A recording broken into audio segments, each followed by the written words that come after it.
of high pressure.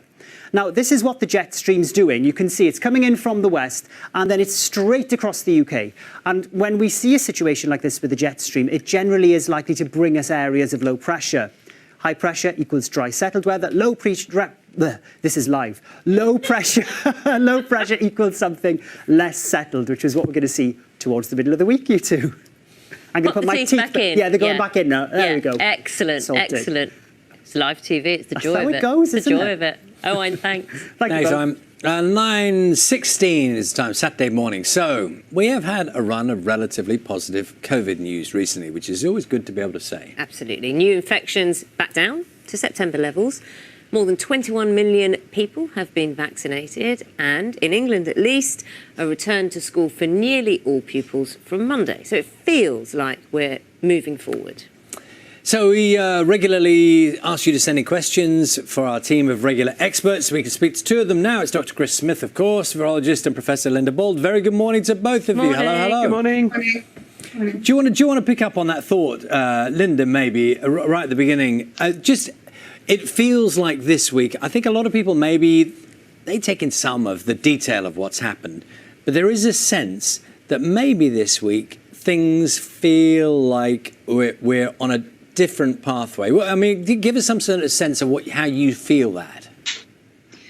I think that's right, Charlie. I think we've seen an acceleration in progress in some of the key indicators over the last couple of weeks.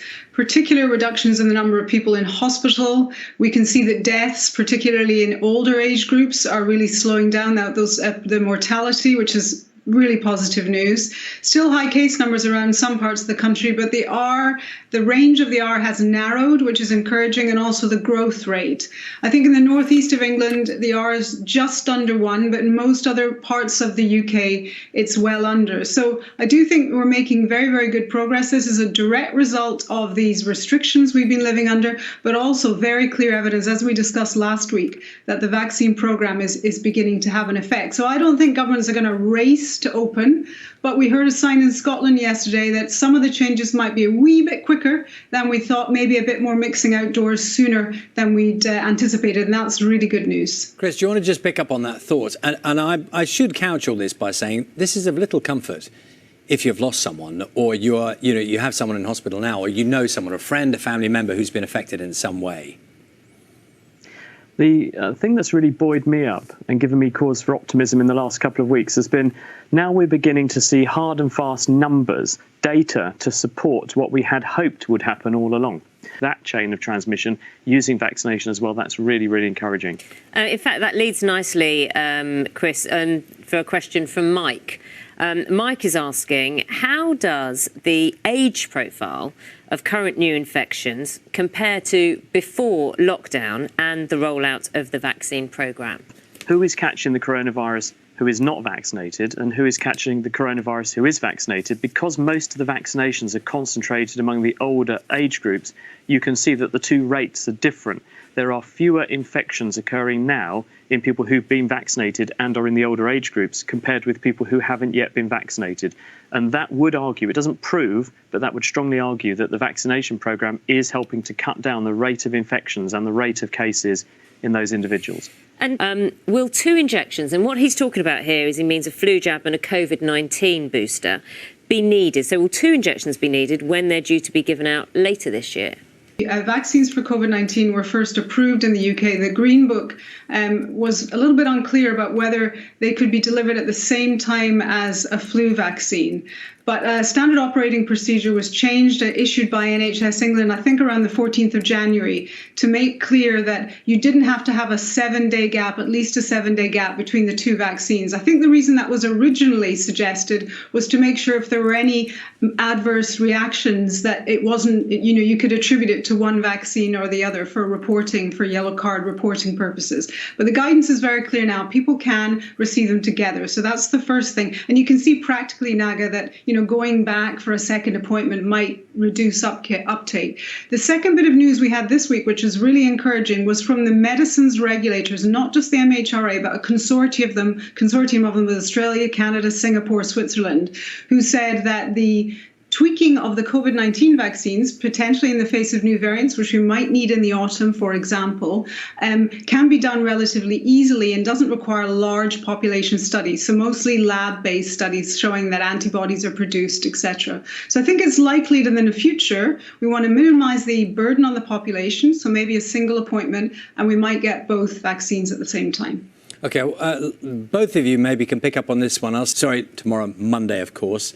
Stewie is asking, with the rollout of testing in schools and especially the uncontrolled self-testing at home, how confident are you in the reliability of the results?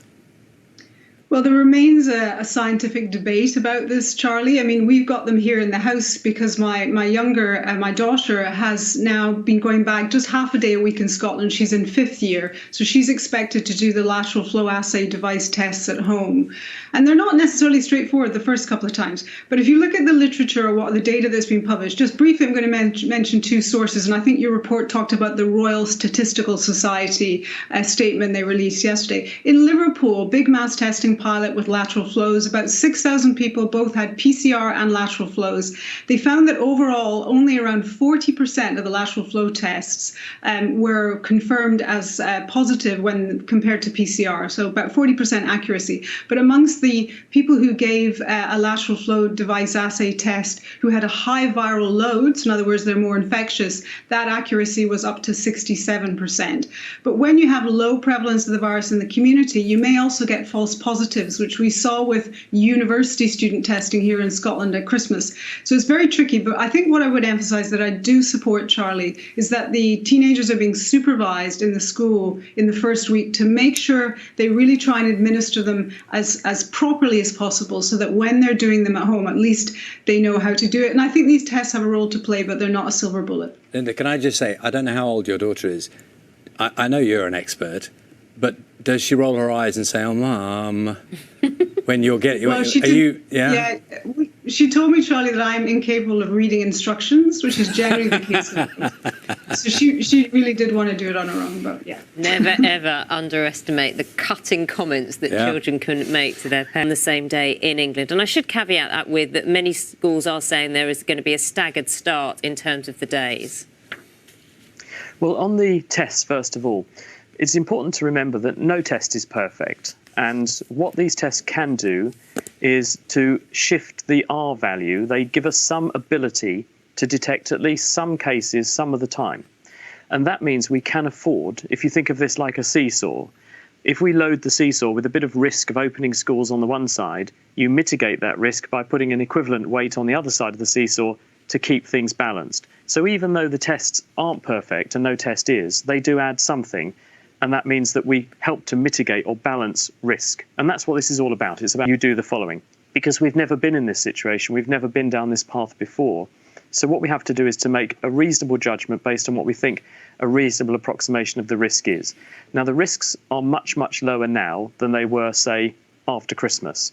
And we now think that across the country, certainly in England, about 1 in 250 people currently has the infection at any one time. That's obviously a lot higher than where we were last summer, but it's a lot better than where we were at the beginning of the year, and supported by continuing public health measures that we're all following, supported by testing. But also remember, we're now in a position where the vast majority of the people who are most at risk and most vulnerable before have now been given vaccines that we know from data that we're getting coming in are very effective at preventing infection and also, more critically, preventing serious disease in those people. So got the important stuff out of the way, but we now need to get to that moment of the morning, don't we? Well, you know, the thing is, we know your colleagues, aren't you, and contemporaries and colleagues and all those things, but there is a bit of a war going on. What's going on? You've upped the ante a bit, haven't you? Oh.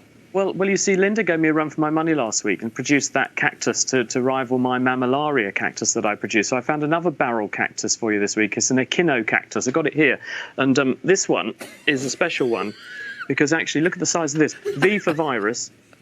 This cactus is actually as old as I am, would you believe? I bought this when Tesco's had garden centres back in the day. And I was about 4 or 5, and I've had it ever since. And it's now well into its anecdotage, like me. What's its name, Chris? I call it George. You know, I knew it would have a name. I knew it would have a name. So, Linda, Chris has raised you with George. What are you going to come back with? I can't see him, so I'm going to have to watch back. I got the hyacinths in the background, but clearly he's won this week. So I'm going to be thinking hard before next Saturday. I think so. See, competitive to the end, these two. It's nice to have a nature thing, isn't it? Well done. Lovely to see both. Chris, you can move the thing so we can see. Yeah. move, George. George has had his moment in the spotlight. There we go. There we go. I'll move George. That's George is gone. Good to see you both this morning. Thank you very much. Thank you. Take care. I don't know how Matt Tebbott's going to top that on Saturday Kitchen. Matt, morning. See you in a bit. Many cinemas are closed again.